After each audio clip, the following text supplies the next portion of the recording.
आई आहे ना, आईला पण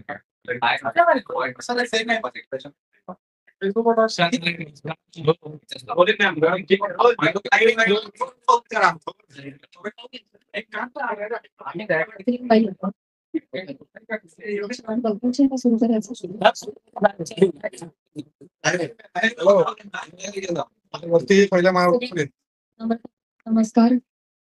इतक्या मोठ्या संख्येने सगळेजण आलात, शॉर्ट नोटीस वर आलात, मनापासून धन्यवाद. सगळ्यांना आज आपण इथं का जमलोय हा विषय माहिती आहेच आहे.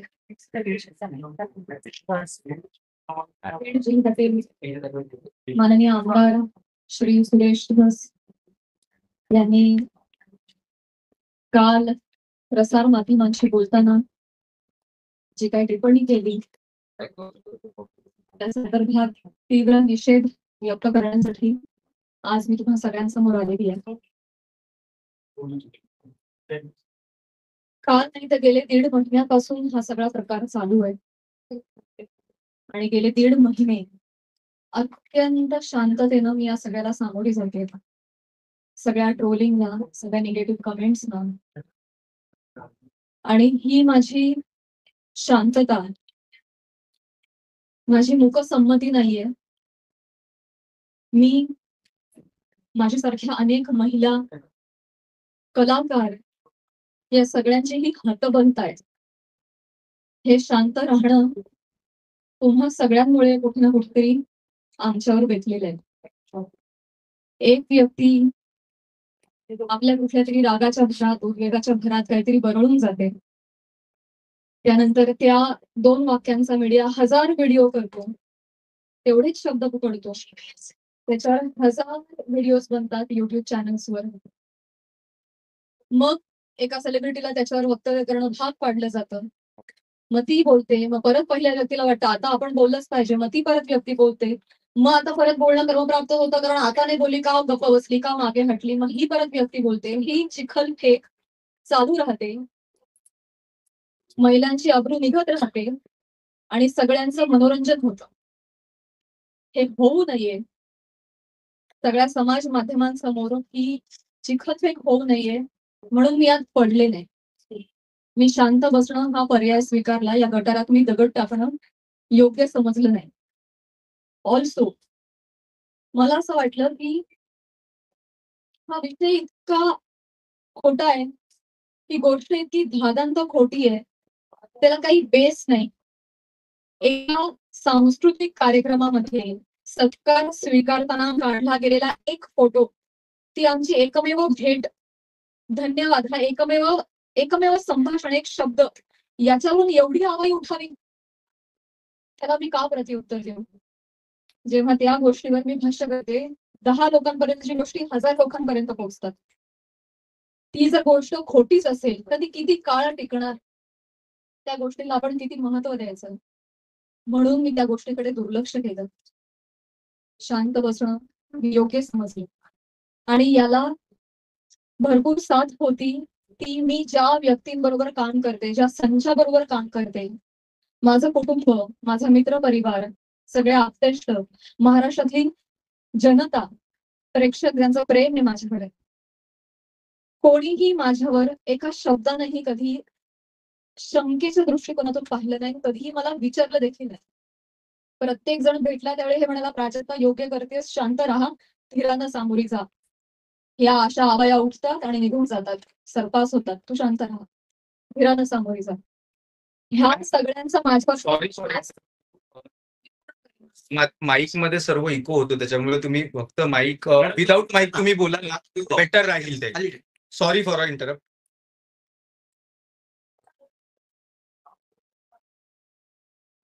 तर ह्या सगळ्या ज्या आवाया असतात जशा निघतात तशाच निघून जातात. असं सगळं असल्यामुळे आणि या सगळ्यांचा पाठिंबा आणि माझ्यावरचा विश्वास इतका दांडगा होता की माझ्यासाठी अत्यंत जमेची बाजू होती. त्यामुळे मला माझ्या चारित्र्यावरचं एक्सप्लेनेशन द्यायला समोर यावं अशी गरजच वाटली नाही. आज ही वेळ येते ती अत्यंत नामुष्की आहे आणि ती वेळ आली आहे कारण एक लोकप्रतिनिधी याच्यावर टिप्पणी करतात. एखादी रुमर आहे, रुमरचंही सर त्याला स्थान नाहीये, पण एखादी असंच उठलेला वावटळा विषयी जेव्हा लोकप्रतिनिधी, जे लोक ज्यांना आपण जनतेनं निवडून दिलंय, आपले प्रश्न विधिमंडळात जाऊन त्यांनी आपले प्रश्न मांडावेत, आपल्यासाठी न्याय मागावा, आपल्या हक्कांचं रक्षण करावं, आपलं रक्षण करावं, अशी ज्यांच्याकडून आपली अपेक्षा आहे, अशी मंडळी जेव्हा आपल्यावर चिखल फेक करतात तेव्हा ही गोष्ट गांभीर्यानं घेण्याची वाटली मला. आणि म्हणूनच आज मी तुम्हाला सगळ्यांसमोर आले. काल जर हे असं बोलले नसते तर मी कशीही शांत बसले होते आणि मी याच्यावर कधी कधी भाष्य केलं नसतं, पण काल त्यांनी ते वक्तव्य केल्यामुळे मला आज तुम्हा सगळ्यांसमोर यावं लागलं. कारण जेव्हा एक लोकप्रतिनिधी असतो तो हजारो लाखोंचं नेतृत्व करतो, लाखो जनता त्यांच्या विचारांना फॉलो करते, तेव्हा ते बोलतात तेव्हा त्यांची विचारधारा लाखोंची विचारधारा होते, ते त्या गोष्टींवर कुठेतरी ठसा उमटवतात आणि खरी आहे असं भासवतात, तेव्हा मात्र ही फार गंभीर बाब होऊन जाते. माझा एक बेसिक प्रश्न आहे सुरेश धस साहेबांना. तुम्ही एक राजकारणी आहात, आम्ही एक कलाकार आहोत. तुम्ही एका दुसऱ्या राजकारणावर कुठेतरी कुरघोडी करताय, टीका करताय, तुमचं जे काय चालू आहे, तुमचं जे काय चालू आहे लफलाव, तुम्ही ते करत राहा. या सगळ्यांमध्ये तुम्ही कलाकारांना का खेचता? आम्हा कलाकारांचा ह्याच्यामध्ये काय संबंध? काय बीडमध्ये काहीतरी कायदा सुव्यवस्थेचा काही प्रश्न निर्माण झालेला आहे, त्याच्यावर भाष्य करत असताना कलाकारांवर गाडी का घसरते?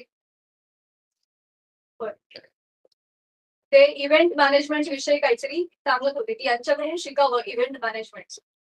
मान्य, पण मग महिला कलाकारांचीच का नावं येतात? का परळीला कधीच कुणी पुरुष कलाकार गेला नाही का हो कार्यक्रमाला? त्यांची नावं का नाही येत? इव्हेंट मॅनेजचं तुम्हाला जर एक उदाहरण द्यायचं आहे तर पुरुष कलाकारांची नावं घ्या ना. महिलांची नावं घेऊन अतिशय कष्टानं, ज्या म्हणल्या अतिशय छोट्या फॅमिलीमधून एवढं संघर्षमय आयुष्य जगत मोठ्या होतात आणि आपलं एक नाव कमवतात, त्यांची प्रतिमा ते असं बोलून डागाळतात. हे कितपत योग्य आहे? तुम्हाला उदाहरण द्यायचं, तुम्ही पुरुष कलाकारांची नावं द्या. त्यांनी तसं केलं नाही. त्यांनी त्यांच्या वैयक्तिक स्वार्थासाठी फिल्म इंडस्ट्रीमध्ये काम करणाऱ्या महिलांची नावं घेतली, त्याचा वापर केला, गैरवापर केला. त्यांनी स्वतःचा टीआरपी वाढवण्यासाठी महिलांची नावं घेतली, अतिशय कुत्सितपणे टिप्पणी केली, अतिशय कुत्सितपणे. एक कलाकार म्हणून वेगवेगळ्या शहरांमध्ये जाणं, प्रेक्षकांचं मनोरंजन करणं, हे कलाकारांचं काम आहे. आणि फक्त परळी नाही, महाराष्ट्राच्या कानाकोपऱ्यात जाऊन मी याही आधी कार्यक्रम केलेले आणि यापुढेही करत राहणार आणि सगळेच कलाकार करतात. या आधीही हजारो नेत्यांबरोबर, प्रतिनिधी क्षेत्रातल्या सगळ्या मान्यवरांबरोबर फोटो आहेत.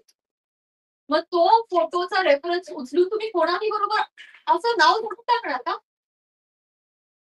हे एक महिला म्हणून, महिला कलाकार म्हणून मला अतिशय ही बाब निंदनीय वाटते.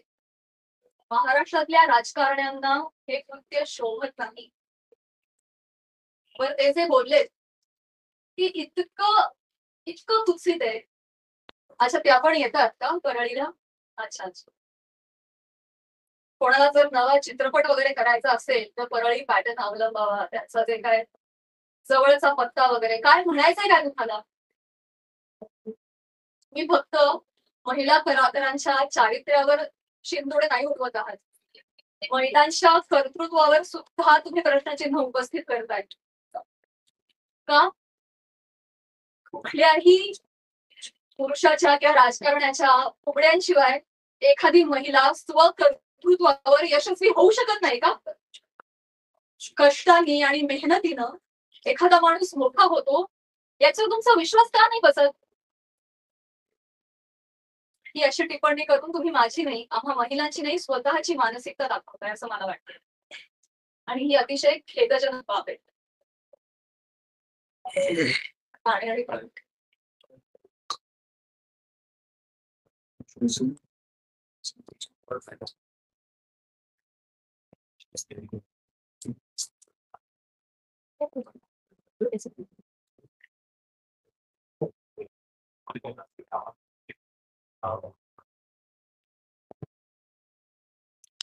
महिलांची अप्रूव स्पेशली फिल्म इंडस्ट्री मधल्या महिलांवर फार सॉफ्ट कॉर्नर, फार सॉफ्ट टार्गेट कोणी यावं, पटकन नावं घेऊन जावं. तुम्ही तुमच्या राजकारणासाठी मी विनंती करते, तुमच्या वैयक्तिक राजकारणासाठी तुम्ही फिल्म क्षेत्रातल्या महिलांच्या नावाचा गैरवापर करणं बंद करावं अशी मी त्यांना विनंती करते. आणि ज्या कुत्सितपणे त्यांनी टिप्पणी केली आहे या सगळ्या गोष्टीचा प्रसार माध्यमांसमोर हशा पिकवण्यासाठी त्यांनी उपयोग केलेला आहे. हे वागणं महाराष्ट्रातल्या राजकारण्यांना शोभत नाही. ही अतिशय निंदनीय बाब आहे. आणि म्हणूनच या कुत्सितपणे त्यांनी टिप्पणी केली आहे आणि हशा पिकवलाय. प्रसार माध्यमांसमोर कसं बोलावं, काय बोलावं याचं ज्यांना भान नाहीये त्यांना मी विनंती करते की त्यांनी तितक्याच विनम्रतेनं माझी जाहीर माफी मागावी. आणि फक्त माझीच नाही, माझ्याबरोबर अनेक महिलांचा त्यांनी चुकीचं नाव घेऊन उल्लेख केलेला आहे. आणि या गोष्टींचा उपयोग करून मी सगळ्यांना त्यांना हेही सांगू इच्छिते की अशा पद्धतीनं कुठल्याही राजकीय गोष्टीसाठी फिल्म इंडस्ट्री मधल्या महिलांच्या नावाचा गैरउपयोग होता कामा नये. पुढे जाऊन मी हेही सांगू इच्छिते, मी आज महिला आयोगाकडे तक्रार केलेली आहे. कोण चालेल महिला आयोगाकडे काही तक्रार नोंदवलेली आहे. मी त्यांनाही रिक्वेस्ट केलेली आहे की कायद्याच्या चौकटीत राहून याच्यावर योग्य ती कारवाई करावी. मी देखील कायदेशीर कारवाई करत राहील. याचबरोबर माननीय मुख्यमंत्री साहेब, उपमुख्यमंत्री साहेब यांना देखील मी विनंती करते, काय या दोन व्यक्ती एक दोन वाक्य बोलून गेल्या, पण प्रसार माध्यम तेवढीच दोन वाक्य घेऊन त्याचे 1000 व्हिडिओ बनवतात. इतके वाईट मथळे देतात, हेडलाईन्स देतात.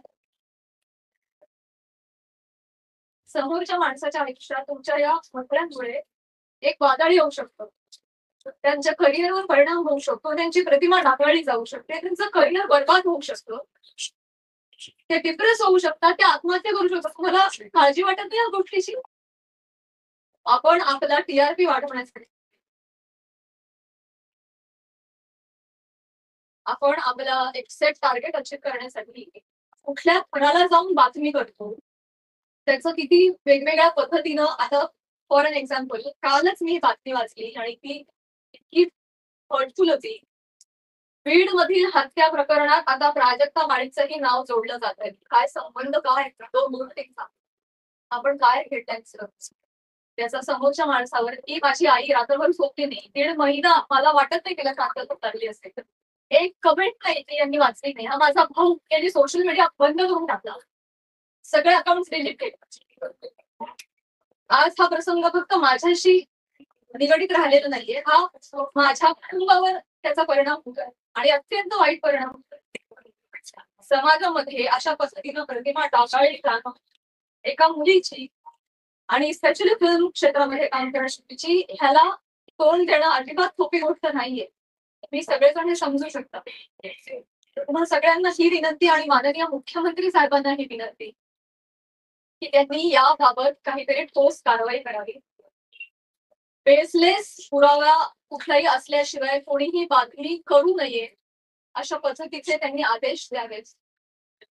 या निमित्तानं मी करुणाताईंना सुद्धा विनंती करू इच्छिते आणि हे सांगू इच्छिते की तुम्ही स्वतः एक महिला आहात. तुम्हाला महिलांना होणारा त्रास तुम्ही समजू शकता. या पुरुष प्रधान संस्कृतीमध्ये तर महिलाच महिलांच्या पाठीशी उभ्या नाही राहायच्या आणि चिखल ते करत होते तर कसं म्हणून तर मी सांगू इच्छिते की मला जी माध्यमाबद्दलची माहिती मिळाली आहे ती अत्यंत चुकीची आहे. तुमच्या माहितीचा जो स्रोत आहे तो चुकीचा आहे क्षणाताई. आणि आय एम शुअर की इथून पुढे तुम्ही ते गोष्टीची खातरजमा केल्याशिवाय शहानिशा केल्याशिवाय मी असं वक्तव्य करणार नाही आणि महिलांच्या बाबतीत देखील संवेदनशील राहाल अशी मी खात्री बाळगते आणि विनंती करते. आणि मुख्यमंत्री साहेबांनाही विनंती करते की एका कार्यक्रमातला एका मंत्र्याबरोबरचा एक फोटो याच्यामुळे इतकं वादंग उठावं इतकी आवई उठावी आणि त्याच्यावर हजारो न्यूज पोर्टल्सनी युट्यूब चॅनल्सनी ह्याच्या न्यूज बनवाव्यात आणि वाटेल तसे ते लाईक्स आणि सबस्क्रिप्शन वाढवत राहावे. त्यांना भीती नाहीये की याच्यावर कोणीही काहीतरी ऍक्शन घेईल म्हणून ते करतात. म्हणून अशा पद्धतीनं महिला कलाकारांची अब्रू वेशीला टांगली जाते. तर याबाबत काहीतरी कडक कारवाई त्यांनी केली पाहिजे. आणि असं जर होत राहिलं आता 1000 कार्यक्रमावर 1000 माणसांबरोबर नावं जोडली गेली तर मला सांगा इथून पुढे कलाकार सुद्धा कुठल्याही राजकीय नेत्यांनी आयोजित केलेल्या कुठल्याही सांस्कृतिक कार्यक्रमाला जातील का होते ते सुद्धा धजावणार नाही. पुढची भविष्यातली मंडळी सुद्धा विचार करतील अरे कलाक्षेत्रात पाठवायला नको कोणाला ते काय बरं नाही. आमचं कलाक्षेत्र बदनाम नाहीये ही सगळी मंडळी त्याला बदनाम करतात. आम्ही मनोरंजन करण्याचं काम करतो. तुम्ही आमची नावं मनोरंजनासाठी वापरता स्वार्थासाठी वापरता स्वतःचा टीआरपी वाढवण्यासाठी वापरता हे अत्यंत चुकीचं आहे. आणि स्पेशली महिलांची नावं पटकन कशी तोंडावर येतात पुरुषांची नावं का येत नाही यासाठी एक टूल बनवलं जात आहे महिला कलाकारांना याबद्दल मला खेद वाटतो. आणि मी पुन्हा एकदा एक सांगेन की मुख्यमंत्र्यांना विनंती की तुम्ही याबाबत ठोस कारवाई करावी आदेश द्यावेत. शासनाला मी विनंती केलेलीच आहे की जाहीर माफी मागावी. आणि या निमित्तानं मी प्रसार माध्यमांना सुद्धा विनंती करेन की पुन्हा पुन्हा तेच बोलते. अनेक युट्यूब चॅनल्स आणि सोशल मीडियाची टीम लिगल नोटीस पाठवून टाकली. एक युट्यूबचा व्हिडिओ डाऊन होतो तर 3 रोज नव्याने उभे राहते. तर एखाद्या गोष्टीचा एक संदर्भ घेऊन तुम्ही वाटेल ते मोठे घेऊन जे न्यूज करता तुम्ही सुद्धा कुठेतरी या बाबतीत स्पेशली महिलांच्या चारित्र्या संबंधित असलेल्या गोष्टींवर कुठेतरी संवेदनशीलता दाखवणार आहात. टीआरपी साठी तुमचं टार्गेट कम्प्लीट करण्यासाठी किती खालच्या खेळाला जाऊन तुम्ही बातम्या करता हे योग्य आहे का? मला तुम्हालाही प्रश्न विचारायचे आणि तुम्हालाही विनंती करायची की आपण सुद्धा एक सभ्यतेची पातळी सोडली नाही पाहिजे.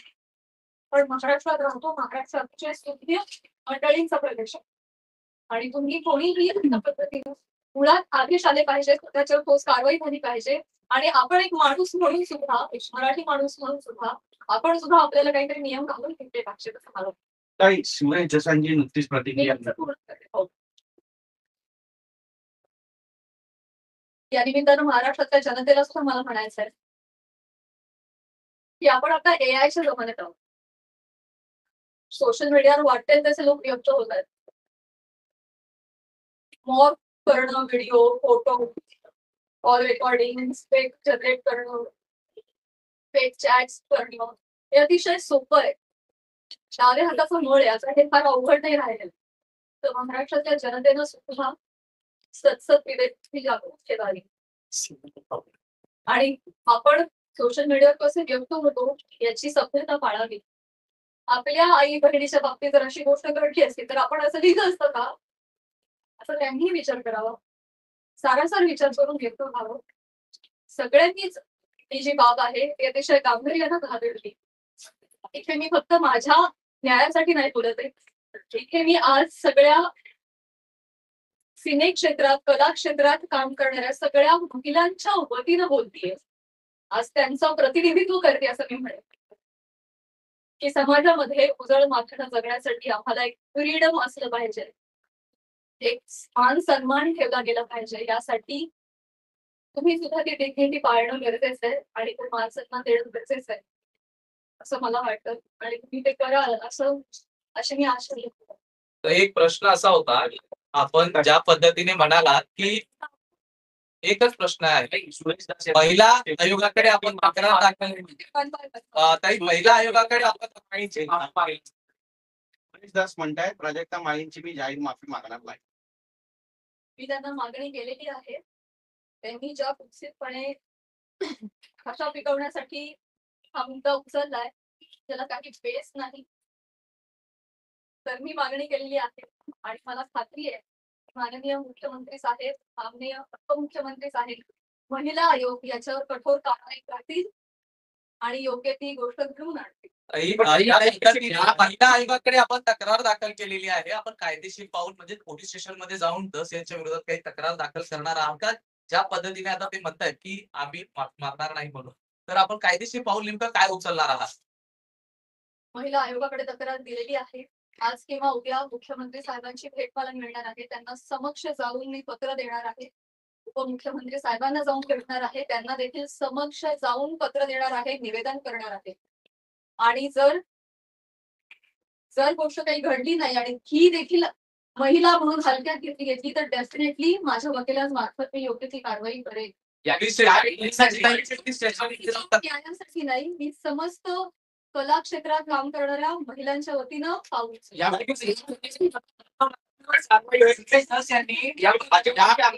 असं म्हणाले मुख्यमंत्री गृहमंत्री कारवाई करतील असं वाटतं तुम्हाला? तुम्हाला एक चान्स दिला एक पाहिजे. मिनिट. या प्रकरणाची सुरुवात तुम्ही उल्लेख देखील केला, करुणा मुंडे यांच्या व्हिडिओ पासून झाली होती. तर तुम्ही सुरेश धस यांच्यावरती कारवाई करावी अशी मागणी करताय. करुणा मुंडे यांची तक्रार तुम्ही महिला आयोगाकडे केली आहे का किंवा करणार आहात का? मी ऑलरेडी त्यांना देखील नोटीस पाठवली आहे.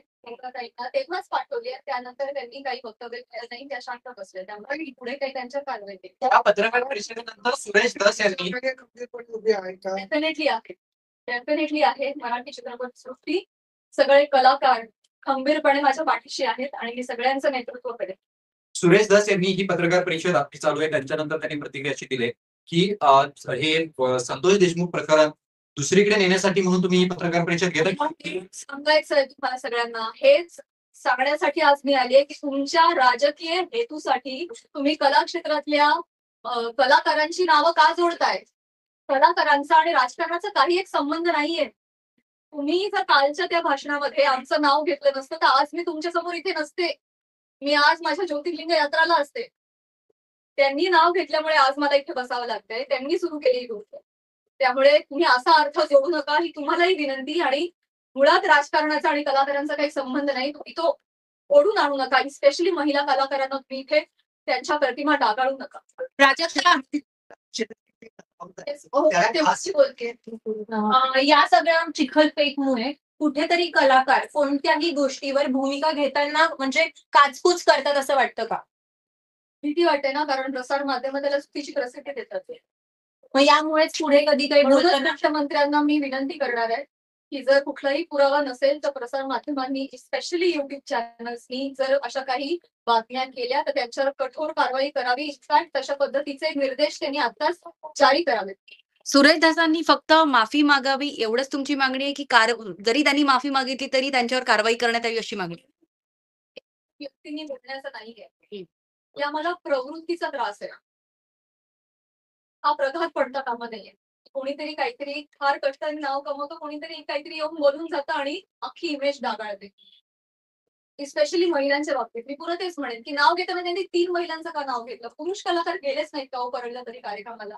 मी जेव्हा गेले होते कार्यक्रमाला तेव्हा माझ्याबरोबर सुद्धा प्रसाद खांडेकर, गौरव मोरे ही मंडळी होती. अमीर हडकर आमचे सगळे कलाकार होते. त्यांची नाही नावं आली. त्यामुळे स्त्री कलाकारांना याच्यामध्ये बघू नये. राजकारण्यांनी स्वतःच्या स्वार्थातही टीआरपी त्यांच्या अशा पद्धतीने वाढवू नये आणि गैरवापर करू नये. असो किंवा मराठी सिरियसली असो, राजकीय नेते मुख्यतः कलाकारांना टार्गेट करतात. हेतू पुरस्कार किंवा जाणीवपूर्वक वक्तव्य केल्यानंतर त्यांना प्रसिद्धी मिळते मला किंवा माहिती नाही. प्रसिद्धी होतं देण्यासाठी असं वक्तव्य होतं असं वाटतंय का? आणि याचा पाठपुरावा म्हणून तुम्ही कलाकारांची काही संघटना बांधणार का त्यांना एकत्र आणणार का आगामी काळात? मला हेच म्हणायचं आहे की ते काहीतरी बोलून जातात, ते काहीतरी वल्गना करून जातात. खरं तर त्यांनी अशा पद्धतीच्या वल्गना हाणून पाडल्या पाहिजेत एक लोकप्रतिनिधी म्हणून, पण ते त्याला हवा देत ही गोष्ट चुकीची आहे. पण त्यांना जेव्हा कळेल पुढे जाऊ की त्यांच्या एका वक्तव्याचे 1000 वेगळ्या पोर्टल्सनी 1000 न्यूज केल्या, त्यांना कळल्यानंतर खरं तर तेही करणार नाही, तरुणताही बोलणार नाही. पण त्यांना ही पुढे गोष्ट एवढी मोठी घडतीये याची त्यांना कल्पना नसावी कदाचित. मला जेवढे त्या 2 व्यक्ती बोलल्याचा त्रास आहे तेवढाच त्रास मला प्रसार माध्यमांनी केलेल्या फेक न्यूजचा देखील आहे. सो डेफिनेटली याच्यावर कारवाई व्हावी असं मला वाटतं. कलाकार गोष्टींवर बोलणं टाळतात, सोडून देतात. त्याच्यामुळे तुम्हाला वाटतं का की त्यांना बोलायला वेळ मिळतो किंवा तो चेष्टा मस्करीचा विषय होतो? करुणा मुंडेंनी जेव्हा तुमच्यावर टीका केली तेव्हा जर तुम्ही उत्तर दिलं असतं किंवा पुन्हा एकदा तुमचं नाव अशा प्रकारे घेतलं गेलं नसतं असं वाटतं? सुरुवात करुणा मुंडेंनी केली असं म्हणायचं का तुम्हाला? तर मला तेच म्हणायचंय, का कलाकार पुढे येत नाही? मी पहिलं वाक्य म्हणाले की या सगळ्यामध्ये आमची हतबलता आहे गप्प राहण्यामध्ये. का? कारण समाज माध्यमांमध्ये ही चिखलफेक चालू राहते. विषय एवढा असतो कुठेतरी वेगळीकडे जाऊन पोहोचतो. आज तुम्हाला काय वाटतंय, आज तुम्हाला काय वाटतंय, हे चालू राहते. त्यामुळे कलाकार शक्यतो यामध्ये पडत नाही. आणि बरीच मंडळी, मी कलाचित्र म्हणाली, बऱ्याच क्षेत्रामध्ये मंडळी गप्प राहणं हा पर्याय निवडतात, कारण हे असं जाहीरपणे चिखलफेक होत राहते. म्हणूनच या संदर्भात जर काहीतरी रूल्स अँड रेग्युलेशन्स आले, कठोर नियम आले की जर या गोष्टीमध्ये तथ्य सापडलं नाही की जर कुठला पुरावा सापडला नाही तर त्यांच्यावर कायदेशीर कारवाई होईल त्या न्यूज पोर्टलवर किंवा युट्यूब चॅनलवर, असा जर आपल्याकडे नियम आला ना तेव्हा जाऊन हे बंद होणार. तर असा नियम काढावा हीच विनंती आहे माझी मुख्यमंत्री साहेबांना. त्यांनी मागितली तर पुढची भूमिका काय असेल? मला हा नियम आणायचा. मला या निमित्तानं प्रसार माध्यमांमध्ये जे काही न्यूज होतात त्याला पुराव्यांची जोड नसेल तर तुम्ही ते करू नका, केलं नाही पाहिजे. ते खोटं आढळल्यास कायदेशीर कारवाई होईल अशा पद्धतीचा नियम आला पाहिजे, हे माझं खरं उद्दिष्ट झालंय. असंही म्हणाल की मुंबईत जाऊन मी बोलणार आहे अजंता मारेंसोबत. स्वागत आहे.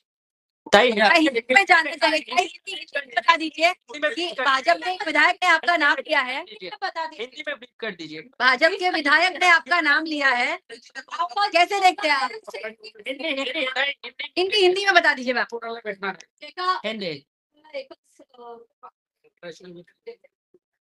त्यांनी असं नाही, हिंदी में हिंदी में बता दीजिए कि एक भाजपा विधायक ने आपका नाम लिया, भाजपा विधायक ने आपका नाम लिया है जिस पर आप आज प्रतिक्रिया दे रहे हो. चालू है ना, एक थोड़ा एक्सप्लेन हो देना, क्या बताएंगे इस पर आप?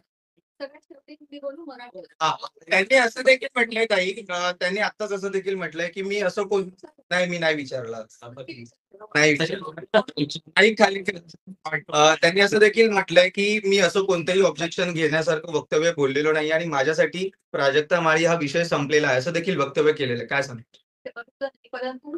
अच्छा, त्या पण आल्या का येतात का परळीला? अहो परळीला नाही, संबंध महाराष्ट्रात फिरतो आम्ही, देशाबाहेरही कार्यक्रमाला जातो. परळी पॅटर्न जवळचा पत्ता, तुम्हाला जर चित्रपट बनवायचा असेल तर परळी पॅटर्न म्हणजे म्हणायचं काय? हे डेफिनेटली अतिशय निंदनीय वाक्य, अतिशय डिरोगेटरी.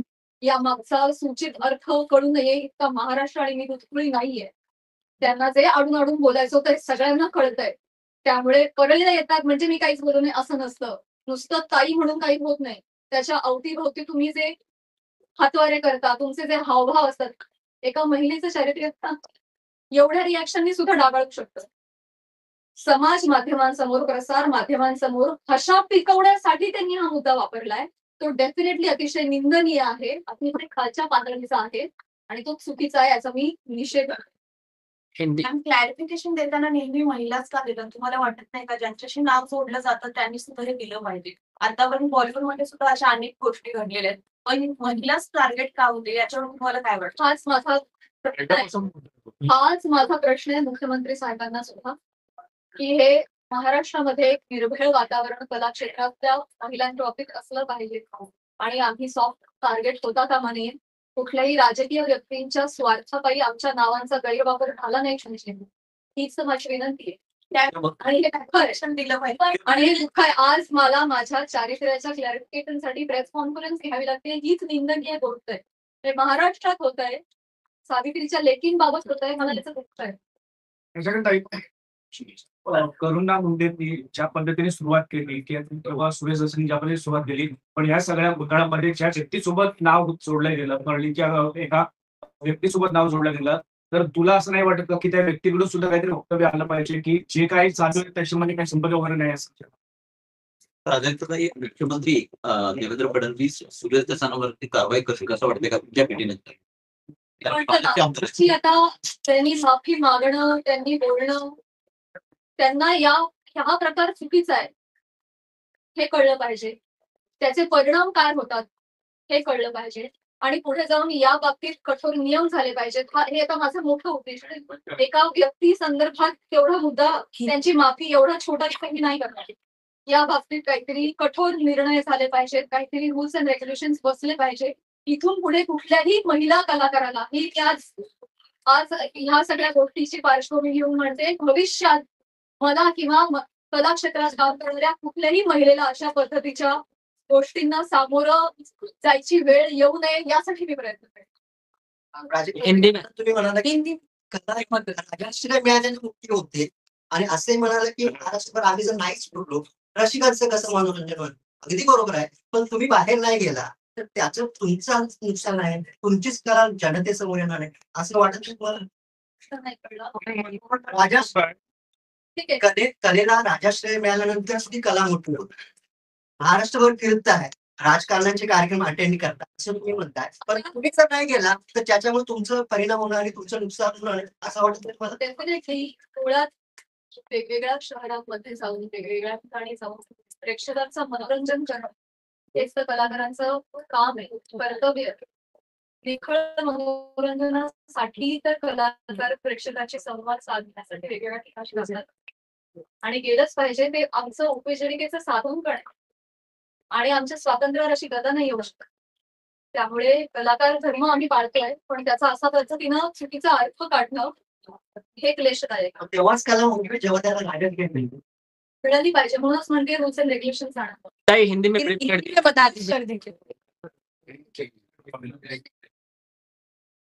मैं यही कहना चाहूंगी कि आज जो भी यहाँ